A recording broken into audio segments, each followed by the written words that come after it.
Law 2. Never put too much trust in friends. Learn how to use enemies. Be wary of friends, they will betray you more quickly, for they are easily aroused to envy. They also become spoiled and tyrannical. But hire a former enemy, and he will be more loyal than a friend because he has more to prove. In fact, you have more to fear from friends than enemies. If you have no enemies, find a way to make them. Transgression of the law. In the mid ninth century AD, a young man named Michael III assumed the throne of the Byzantine Empire. His mother, the Empress Theodora, had been banished to a nunnery, and her lover, Theoctistus, had been murdered. At the head of the conspiracy to depose Theodora and enthrone Michael. Michael was now a young, inexperienced ruler surrounded by intriguers, murderers, and profligates. In this time of peril, he needed someone he could trust as his counselor, and his thoughts turned to Basilius, his best friend. Basilius had no experience whatsoever in government and politics. In fact, he was the head of the royal stables, but he had proven his love and gratitude time and again. They had met a few years before when Michael had been visiting the stables just as wild horse got loose. Basilius, a young groom from peasant Macedonian stock, had saved Michael's life. The groom's strength and courage had impressed Michael, who immediately raised Basilius from the obscurity of being horse trainer to the position of the head of the stables. He loaded his friend with gifts and favors, and they become inseparable. Basilius was sent to the finest school in Byzantium, and the crude peasant became a cultured and sophisticated courtier. Now Michael was emperor and in need of someone loyal. Who could he better trust with the post of chamberlain and chief counselor than a young man who owed him everything? Basilius could be trained for the job, and Michael loved him like a brother. Ignoring the advice of those who recommended the much more qualified Bardas, Michael chose his friend. Basilius learned well and was soon advising the emperor on all matters of state. The only problem seemed to be money. Basilius never had enough. Exposure to the splendor of Byzantine court life made him avaricious for the perks of power. Michael doubled, then tripled his salary, ennobled him, and married him off to his own mistress, Exodia Ingerina. Keeping such a trusted friend and adviser satisfied was worth with any price, but more trouble was to come. Bardas was now head of the army, and Basilius convinced Michael that the man was hopelessly ambitious. Under the illusion that he could control his nephew, Bardas had conspired to put him on the throne, and he couldn't conspire again. This time, to get rid of Michael and assume the crown himself, Basilius poured poison into Michael's ear until the emperor agreed to have his uncle murdered. During a great horse race, Basilius closed in on Bardas in the crowd and stabbed him to death. Soon after, Basilius asked what that he replaced Bardas as the head of the army, where he could keep control of the realm and quell rebellion. This was granted. Now, Basilius' power and wealth only grew, and few years later, Michael, in financial strait from his own extravagance, asked him to pay back some of the money he had borrowed over the years. To Michael's shock and astonishment, Basilius refused with a look of such impudence that the emperor suddenly realized his predicament. The former stable boy had more money, more allies in the army, and later, after nights of heavy drinking, Michael awoke to find himself surrounded by soldiers. Basilius watched as they stabbed the emperor to death. Then, after proclaiming himself emperor, he rode his horse through the streets of Byzantium, brandishing the head of his former benefactor and the best friend of the end of the long pike. Interpretation. Michael III staked his future on the sense of gratitude he thought Basilius must feel for him. Surely Basilius would serve him best. He owed the emperor his wealth, his education, and his position. Then, once Basilius was in power, anything he needed, it was best to give to him, strengthening the bonds between the two men. It was only on the fateful day when the emperor saw the impudent smile on Basilius's face that he realized his deadly mistake. He had created a monster. He had allowed a man to see power up close, a man who then wanted more, who asked for anything and got it, who felt encumbered by the charity he had received, and simply did what many people do in such situation. They forget the favors they have received and imagine they have earned their success by their own merits. At Michael's moment of realization, he could still have saved his own life, but friendship and love blind every man to their interests. Nobody believes a friend can betray, and Michael went on disbelieving until the day his head ended up on a pike. Lord, protect me from my friends. I can take care of my enemies. And that what Voltaire 1694 to 1778. Observance of the law. For several centuries after the fall of the Han Dynasty, AD 222, Chinese history followed the same pattern of violent and bloody coup, one after other. Army men would plot to kill a weak emperor, then would replace him on the dragon throne with a strong general. The general would start a new dynasty and crown himself emperor to ensure his own survival. He would kill off his fellow generals. A few years later, however, the pattern would resume. Now generals would rise up and assassinate him or his sons in their turn. To be emperor of China was to be alone, surrounded by the pack of enemies. It was the least powerful, least secure position in the realm. In in AD 959, General Chao Kuan-Yin became Emperor Song. He knew the odds, the probability that within a year or two he would be murdered. How could he break the pattern? Soon after becoming emperor, Sung ordered a banquet to celebrate the new dynasty and invited the most powerful commanders in the army. After they had drunk much wine, he dismissed the guards and everybody else except the generals who now feared he would murder them in one fell swoop. Instead, he addressed them. The whole day is spent in fear, and I am unhappy both of the table and my bed.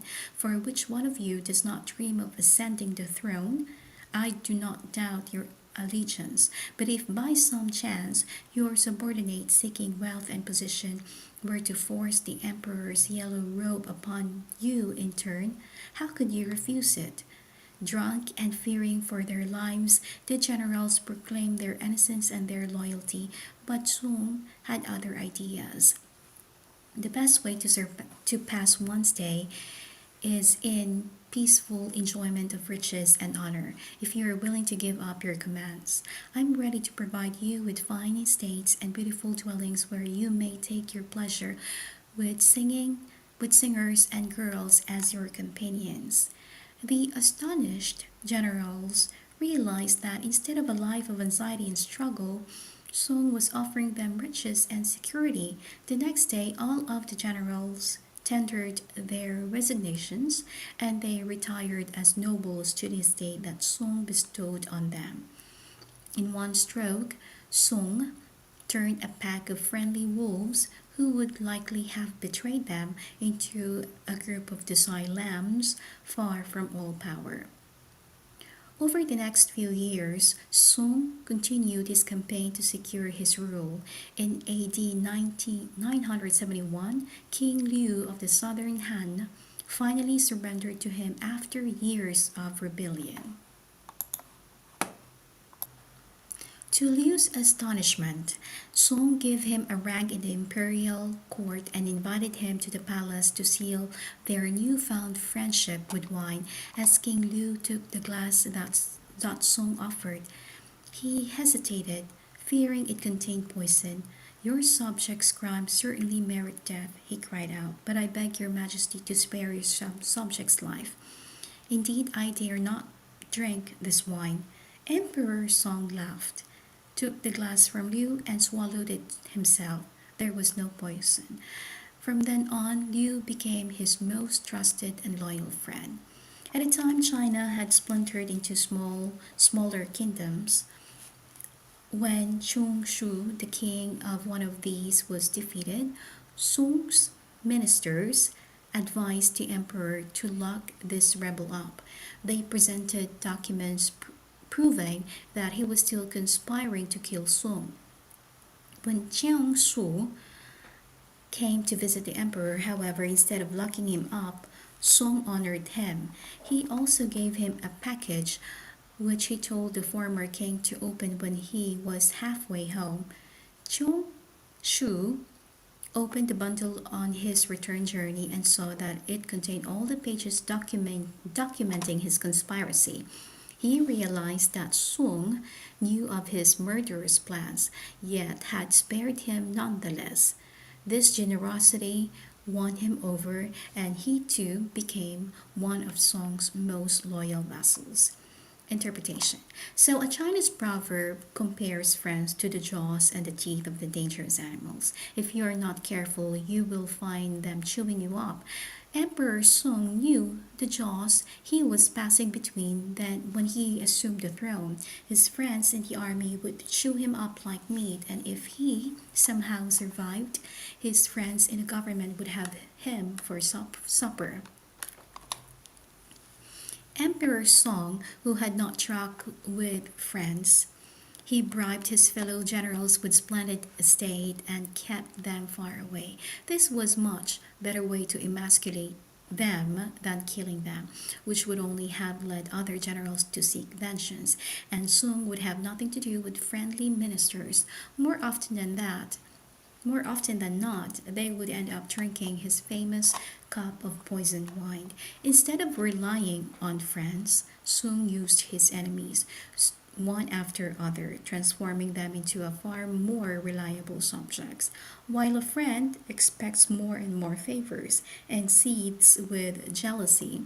These former enemies expected nothing and got everything. A man suddenly spared the guillotine is a grateful man indeed, and will go to the ends of the earth for the man who has pardoned him. In time, these former enemies became Song's most trusted friends, and Song was finally able to break the pattern of the coups, violence, and civil war. The Song dynasty ruled China for more than 300 years. In a speech, Abraham Lincoln delivered at the height of the Civil War, he referred to the Southerners as fellow human beings who were in error. An elderly lady chastised him for not calling them irreconcilable enemies who must be destroyed. Why, madam? Lincoln replied. Do I not destroy my enemies when I make them my friends? Keys to power. It is natural to want to employ your friends when you find yourself in times of need. The world is a harsh place, and your friends soften the harshness. Beside, you know that. Why depend on a stranger when you have a friend at hand? The problem is that you often do not know your friends as well as you imagine. Friends often agree on things in order to avoid an argument. They cover up their unpleasant qualities so as not to offend each other. They laugh extra hard at each other's jokes. Since honesty rarely strengthens friendship, you may never know how a friend truly feels. Friends will say that they love your poetry, adore your music, envy your taste in clothes. Maybe they mean it, often they do not. When you decide to hire a friend, you gradually discover the qualities he or she has kept hidden. Strangely enough, it is your act of kindness that unbalances everything. People want to feel they deserve their good fortune. The receipt of the favor can become oppressive. It means you have been chosen because you are a friend, not necessarily because you are deserving. There's almost a touch of condescension in the act of hiring friends that secretly afflicts them. The injury will come out slowly, a little more honesty, flashes of resentment and envy here and there, and before you know your friendship fades.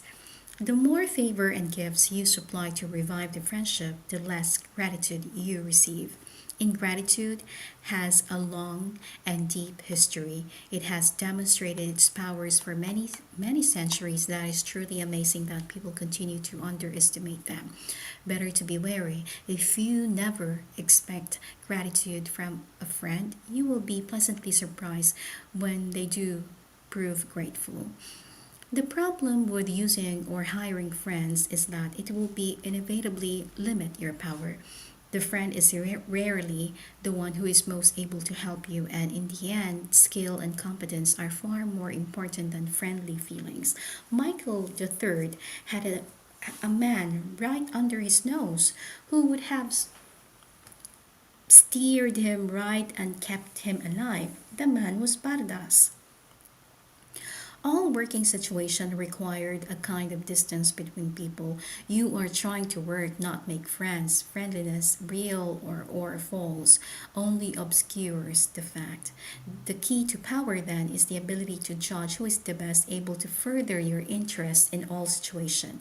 Keep friends for friendship, but work with the skilled and competent. Your enemies, on the other hand, are on an untapped gold mine, but you must learn to exploit. When Talleyrand, Napoleon's foreign minister, decided in 1807 that his boss was leading France to ruin and the time had come to turn against him, he understood the dangers of conspiring against the emperor. He needed a partner, a confederate. What friend could he trust in such a project? He chose Joseph Fouché, the head of the secret police, his most hated enemy, a man who had even tried to have him assassinated. He knew that their former hatred could create an opportunity for emotional reconciliation. He knew that Fouché would expect nothing from him and, in fact, would work to prove that he was worthy of Talleyrand's choice. A person who has something to prove will move mountains for you. Finally, he knew that his relationship with Fouché would be based on mutual self interest and would not be contaminated by personal feeling. The selection proved perfect. Although the conspirators did not succeed in toppling Napoleon, the union of such powerful but unlikely partners generated much interest in the cause. Opposition to the emperor slowly began to spread. And from then on, Talleyrand and Fouché had a fruitful working relationship. Whenever you can bury the hatchet with an enemy and make a point of putting them in your service. As Lincoln say, you destroy an enemy when you make a friend of him. In 1971, during the Vietnam War, Henry Kissinger was the target of an unsuccessful kidnapping attempt, a conspiracy involving, among others, the renowned anti-war activist priest, the Virgin Brothers, four more Catholic priests, and four nuns. In private, without informing the Secret Service or the Justice Department, Kissinger arranged a Saturday morning meeting with three of the alleged kidnappers, explaining to his guests that he would have most American soldiers out of Vietnam by mid 1972. He completely charmed them. They gave him some kidnapped Kissinger's buttons, and one of them remained a friend of his for years, visiting him on several occasions. This was not just a one time ploy. Kissinger made a policy of working with those who disagreed with him. Colleagues commented that he seemed to get along better with his enemies than his friends. Without enemies around us, we grow lazy. An enemy at our heels sharpens our wits, keeping us focused and alert. It is sometimes better than to use enemies as enemies rather than transforming them into friends or allies. Mao Zedong saw conflict as key in his approach to power. In 1937, the Japanese invaded China, interrupting the civil war between Mao's communists and their enemy, the nationalists.